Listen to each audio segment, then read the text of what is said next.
Welcome back to FinTech Corner. We're here still at AFP Day 2, and I'm joined by one of my longtime friends, Mark Brogna. We've been working together, I think at this point, is it 3 years? More than If that. it's more than that, oh my God. I was still in an office, I think, when That's we were right, doing and I it. had a pass. So I came into the Square office, so it has to Yeah. be then since 2019. So Yeah. yeah, 4 years. It's been an amazing run. Yeah.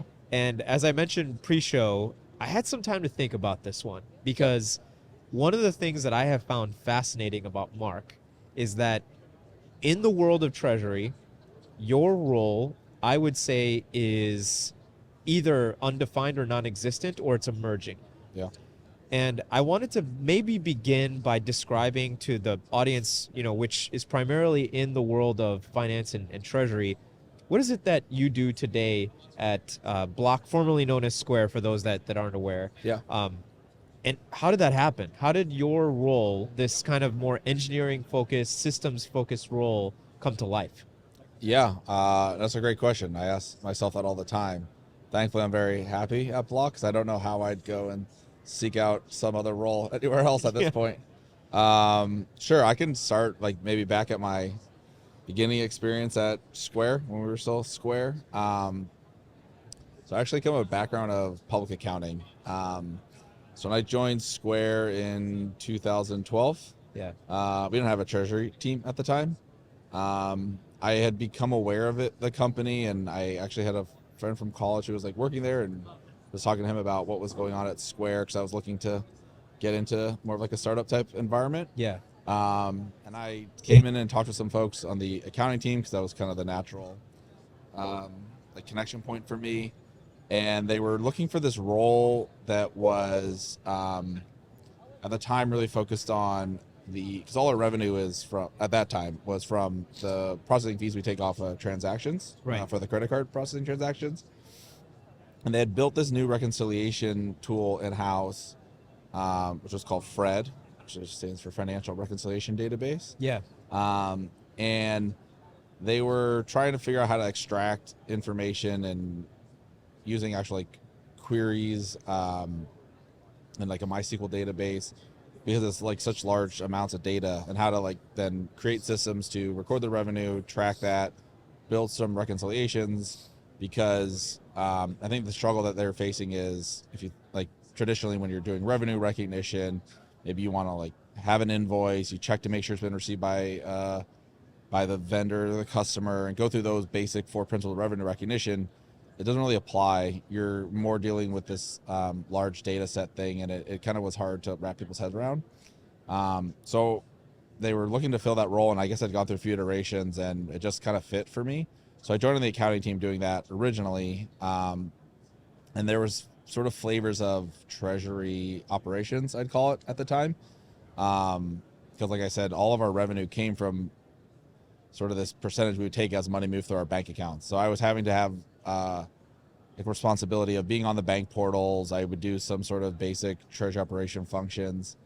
And I was doing that for about a year or so, and as a business was growing, there's this need for more of a treasury function. And we tried to hire like a more experienced treasurer. I was not equipped for that role at all at the time. But there was someone else in the company who had kind of, just a really smart guy, learned all about how chargeback disputes worked within card networks. And he had built our first disputes team at Square. And they asked him if he wanted to try a new role and set more into this treasury function. So he took on that role, and I had worked with him, and we had been talking, and he asked if I wanted to stay in accounting or if I wanted to try something else. And I definitely didn't want to stay in accounting. Like the thing that drew me to Square, even sent me back in the first place, was just it was a place I really found a lot of smart people. And so, especially back then, it was about 300 employees. It was a really great, it still is, but especially then, like a really great environment of learning from other people. Like everyone I interact with, not only do they know what they're doing, but I don't know if you experience this, like when people really know and then they can teach you, even if you have no experience with it. It was like that type of environment. And so he was someone he actually helped build a lot of like data and SQL skills that I had none of before joining Square.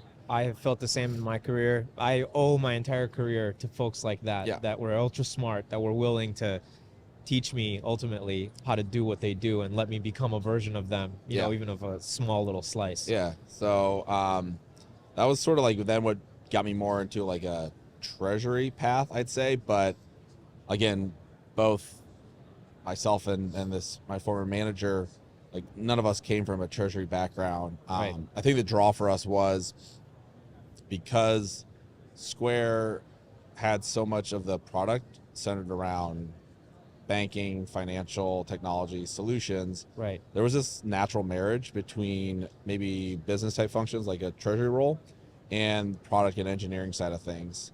And that was actually a gap that early on we filled, and that's where I spent most of my early years within the treasury team focused on, was sort of being this business partner around the what we call our merchant settlement process. Yeah. So we would have like payment based engineering teams. One group was focused on we call it the acquiring side of things, and so they're building connections with payment acquirers, Yeah. Payment Tech, First Data, Amex, and the way our systems run is that there's a independent flow of information between that payment acquiring inflow side of things, and then we call it the merchant settlement side of the house. And it's vast volume. Yeah, lots of volume. And so part of that is like we don't want, that was part of like the basis for Square is starting a small business. You shouldn't really have to know the nuance of this network funds at this cadence. Right. This network has batching scheduled this way. They just are making a sale and then they should get paid Right. as soon as possible. And so what we were doing behind the scenes was kind of running a settlement process that was agnostic to whatever card you were accepting. Right. That was sort of the complexity we would take on because we felt better suited to solve that problem as opposed to small businesses that aren't going to have a full staff of like corporate functions probably. And so on that merchant settlement side of thing, there wasn't really like a business owner or a business user that was partnering with them. Right. And most of that stuff just comes from the bank treasury stuff itself. I mean, we were connecting just through their basic host-to-host file-based applications to send like ACH files the same way that, corporate treasury teams with partnering with like an ERP system would. Yeah. I think the difference was that we probably staffed it a lot more because it was a business critical thing. Like That's we right. had to run daily, like you talked about, high volume of transactions, and we couldn't miss. And so that's sort of where the path of you talked about being close with engineering teams really came out of. Like that would be the group I'd sit with the most. I was understanding the relationship between, events happen in a database and banks don't move at the speed of information. Right. And it's gotten better. People like Travada and have like Yeah. helped to close down that gap. But thinking back, 10 years ago, the bank's technology infrastructure was way lagging behind what the general technology practitioners were used to. Yeah. And so there's a gap that existed a long time at Square of people not understanding that, okay, we said this thing was paid out, but when does actually money get to the merchant, and like trying to understand the ACH system. And so that's kind of the role I was fitting in to help bridge that between the two side of things. Yeah. And then I spent a lot of time after that initial period when I joined this treasury function is when we started going more into our international expansion. And so that was kind of my focus for a few years, was every new market we went into, I would just try to understand How do you get it up and running? yeah, how, like what is, because I'll say too, all of our like merchant business is all domestic based. We don't have like an international hubbing of where we're paying out of. Yeah. So we have to set up local banking operations. We have to understand the local domestic bank transfer system that's available and figure out how are we going to offer this consistent Square experience, but tailor it to what maybe the market like nuances are with whatever that banking infrastructure is. So it's funny that you say that, and of all, you're happy at Square and Block, so this is just a hypothetical, but I think I know what your role would be. It'd be in product. because at the end of the day, what you're doing is playing a role where you craft requirements and a vision for a business critical system, Yeah. and then you organize engineering capacity, whether it's vendor or not, Yeah. to execute on that vision. I think that's where our relationship, I think, began. It was, and I guess to rewind the tape, back when we met in 20, I guess it's 2019. It has Yeah. to be 2019 for the first time. Travada was an engineering program of under 15 people. Yeah. We were really small, and you had really big problems. They were related to data aggregation, data synchronization, volume. That was another issue that we had to kind of think through. Yeah. And what's interesting is that Travada has grown together with your organization, Yeah. like at the same time.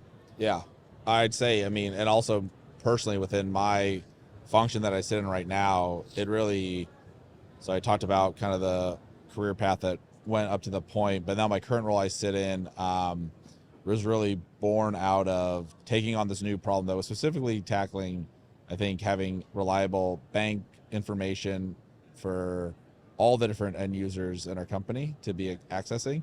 And then reconciliation, that's been like a key focus. So I kind of have been working on different areas of this throughout a lot of my time at Square. And yeah, we like, it wasn't getting any better and it wasn't getting easier, right? Like the scale and the number of markets and products we were in just kept growing. So I kind of raised concerns that we couldn't keep tackling this without a true systems approach to it. So that was where I kind of put this proposal together that we needed to kind of tailor a specific function towards this. The end goal is just kind of improving the visibility that we have of how customer transactions move through our network of bank accounts. Right. And so I've focused primarily still on like what I call our customer product side of the house, because that's to me a little bit more interesting, right, because I get to pretend that I'm like in the product side of things and hang out with those people more. But the problem that we started with of the visibility, lack of visibility into this that we wanted to see so we could be making smarter decisions on how our cash management procedures were happening. When we started asking the question like, okay, well, why aren't we there? And then the first answer was, well, we don't have a system that's completing the reconciliation to all the bank activity consistently. Right. So we said, okay, well, let's figure out what do we need to get there. And then the question came up of, well, why haven't we built this yet? And then that's where we got to the point of we didn't have a reliable and consistent source of electronic bank data. We kind of viewed it as we had a real data problem that existed. We needed to have like a pipeline of bank transactions that could be stored and manipulated and kept a log of that kind of state of reconciliation. Right. That can then become our new data set or data source for this sort of enhanced reporting we wanted to be. So that's, I think, also lined up with exactly a growing relationship with Travada, and you kind of talking about building this focus on not just collecting the bank information for us, but actually making it accessible into whatever data systems that you may be using at your company. And I think that's kind of where things have taken off for us. From our perspective, there are, I'd say, two primary challenges that emerged from day one. And I'd say that all customers of Travada have benefited as a result of the exercise that we went through together. The first was the scale piece. It was, could we asynchronously connect to all of these independent connections, API, file-based, it doesn't matter.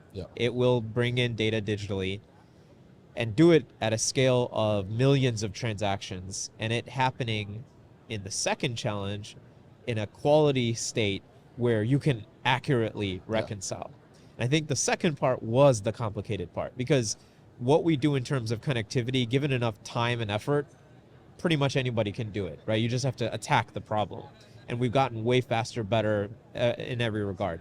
It's the second side of the equation, the quality of service of, if you do a file-based setup today, you receive your statement. Yep. If there's anything wrong with it, that BAI statement or CAMT file, that's it.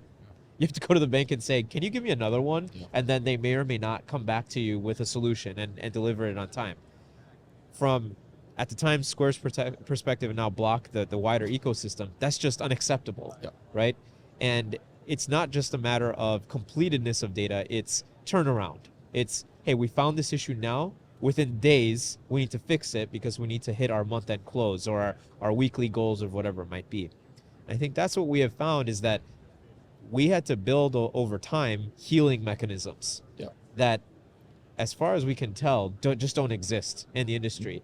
And it's that algorithmic detection of issues with data Yep. and healing of that data that can only be done through automation because, as you guys experienced yourself, if you throw human capacity at this, you just will never keep up. Yeah. There's just too much data. Yeah.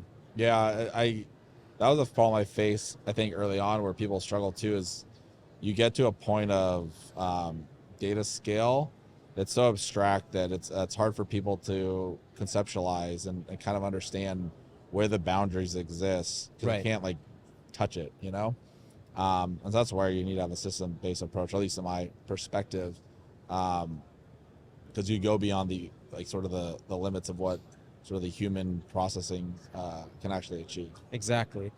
And I think the other thing that we kind of learned over time, and this is where kind of to get back to the point of why I'm just so fascinated by your career, is that you represent an archetype that, at least for high growth tech companies, I believe is going to be the future. This archetype of a role where you're kind of that product mindset and you build product internally that is bespoke to your organization, but that is built on APIs. Yeah. And that's the other thing that emerged is that over time, I think at this point we have 13 or 14 independent teams at Block that are building on the Travada API platform. Yep. We didn't plan for that. That just kind of was a natural, I guess, development of the ecosystem just coming to life. Yeah. And that's where we started to see the possibility of, I wonder if this is where the puck is going, if the industry will just start to behave in this way. Yeah. Because you walk around AFP right now, everybody is, trying to provide a solution. They're trying to say, buy our software which solves this problem. Yeah. Instead, you're walking around this hall thinking to yourself, I'm just going to fix our problem. Yeah. And I have engineering capacity to do that. Yeah, I think I sometimes wonder if we're in a bit of a unique position. That's sort of what I've enjoyed so much about my time at Block, is that our products are rooted in finance. Right.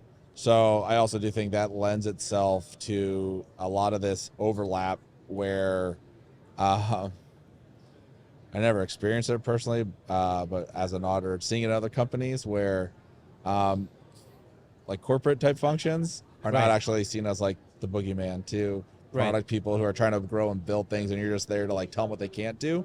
Because there's like expertise that we have Right. that actually overlaps with what the project we're trying to build.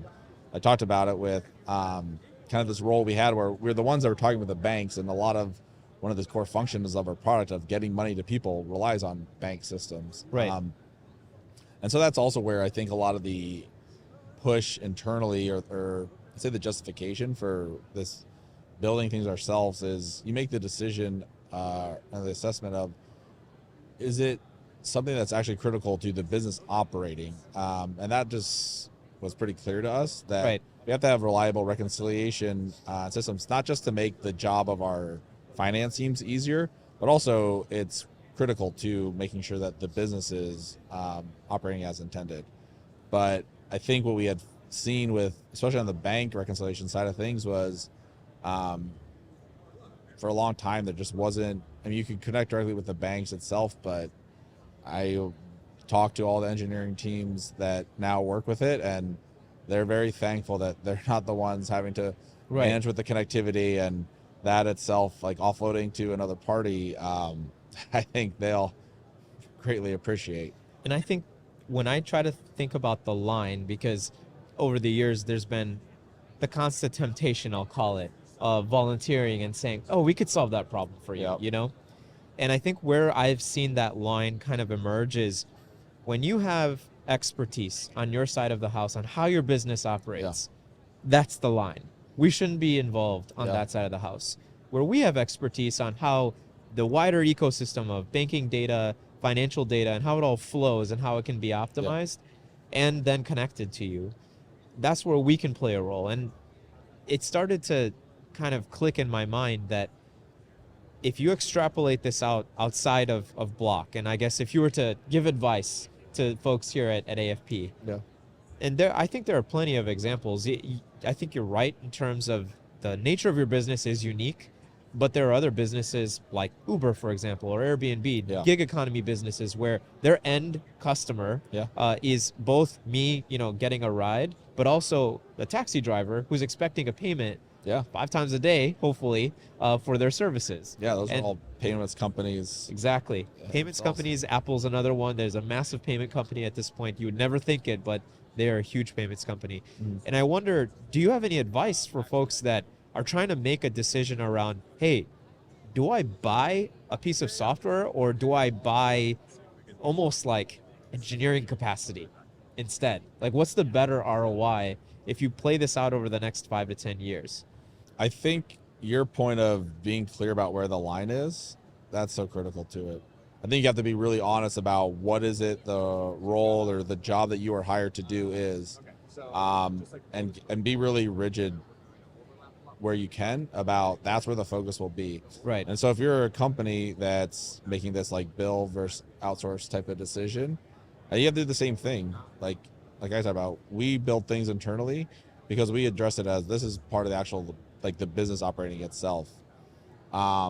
If the role is serving, some corporate back office function, and you have to ask the question, like, two questions I think you have to ask is, do I need to do this myself?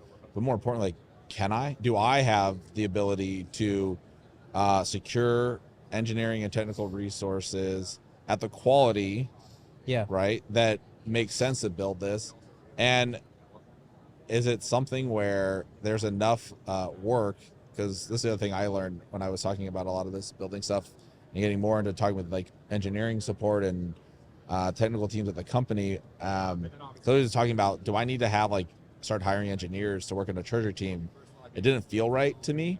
And because I don't think you want engineers to be part of a non-engineering thing that can create like an odd culture.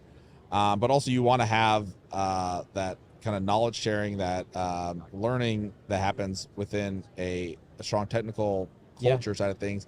And you also, when we talk about like this critical like data infrastructure, the uptime, managing it, some things you have to think about is on-call rotations, which people point out. And if you're talking about, well, I only need 2 engineers and that's all I need to support this, but then you're signing up just 2 people to always be on call, and there's like a burnout risk factor. Exactly. So if you don't have the, I think, capacity and having more of a, like I say, like this function fits into a broader organizational structure where you can support it, then it's a very easy decision where you would outsource and kind of hire that technical solutions because it's just a better, I think, like approach to solving those problems. It's funny. I remember 2 years ago, I think it was, having this thought in my mind where you and I stopped showing up to stand-ups more often than not. Yeah. And I thought in my mind, oh man, it happened. Yeah. We finally grew up. Yeah. Like the wider teams are able to pick up the load. And I thought that was something that was also not built into the equation up front of just like, hey, we're going to do this, we're going to embark on this together. I think we both learned that once you build something, you are on the hook for maintaining it evergreen. Like it will never be turned off. Yes. And so it's not just the infrastructure of code, it's the infrastructure of people and operations. And that's one thing too that I wonder about often, especially as treasury programs, but I guess wider finance operations become more powered by their own business systems. Do they have that built in, right, to the cost of doing this? And have they considered, to your point, maintaining a culture that will keep engineers happy, that will keep project managers happy, that will keep treasurers happy, all these different outcomes all at the same time? This is fascinating. I mean, I think that most people here are not thinking about the world in this way, Yeah. and they should, because it's probably going to happen over Yeah. the next few years, especially as businesses are just going straight digital. Yeah. And most businesses are becoming payments companies because they have to be. Mm-hmm. I'm curious, we've been at this for a while, 4 years. That's a long time. You know, we've gone to college together, effectively. um, what does the future hold? Like, where do we go from here? If we feel like the data problems are starting to be figured out and automation problems are starting to be figured out, what does the role of, innovations like machine learning and AI play in our future? And have you guys spent any time thinking about that? Yeah, sure. Someone actually, we were having the speak in the at the panel conversation, and was asking if the API payment stuff was going to be able to incorporate like machine learning to just even handle the error resolution stuff. Yeah. I said that's not how it's done today, but I'll raise my hand up for any of the bank people here. Like, yeah, feed that into your system. Yeah. So I think that's, to me, where there's lots of exciting opportunities. We've talked, I think, a lot about kind of the pain points that have existed in this bank reporting space. You sort of have this trade-off, unfortunately, to make between speed and resiliency. Right. So hopefully we can kind of merge those two closer together, because as there is this more on-demand, real-time need for payments, but we all know like the pain points and the headaches that exist. If they're getting too fast, but then it's wrong, it's almost worthless. Yeah. So I feel like, continuing to see those two paths merge together and kind of start having this really truly robust kind of data warehouse of bank transaction information that can be relied upon is huge. Yeah. And then a lot of what we've done and my team over these years that we've been building up our function and some of our reporting and applications is trying to at least start answering the questions about knowing what we have. And I think for us, what I'm trying to see in the next few years ahead is, okay, now we actually know where we stand. How can we start actioning on this information? Because a lot of this stuff, systems are driving it. It's not random. There's some rules that were put in place. As long as you have a good way of capturing those rules and can understand the relationships, then there's like a lot of paths towards more automation. So that's what I'm kind of looking towards. I think about this often too, and I have to admit that when I think of it from the perspective of Block and you're working with you guys and then from other customers, I change. And the reason is because so much time is spent today in today's activities when kind of considering our relationship with you guys on defense, trying to make sure that data is accurate, trying to make sure that at the scale that we process, that everything is bulletproof. Yep. And I think that if I were to wave a magic wand, it would be anomaly detection becoming really bulletproof. Yeah. And doing it in a way where we can trust it. Yeah. And I think that's an area where I really hope that investments in machine learning will pay off. Or not like I said, and then that's the next step of not just the detection, but then once you can map what's the resolution path. Right. That's what I've talked about too with folks on my team, as like, okay, it's fine to maybe be alerted more quickly if something's off, but then thinking about what are the steps that you take to then resolve it. A lot of times it's kind of like a standard, like you send an email, you probably could come up with a form-based email that you're sending to some contact at the bank and letting them know.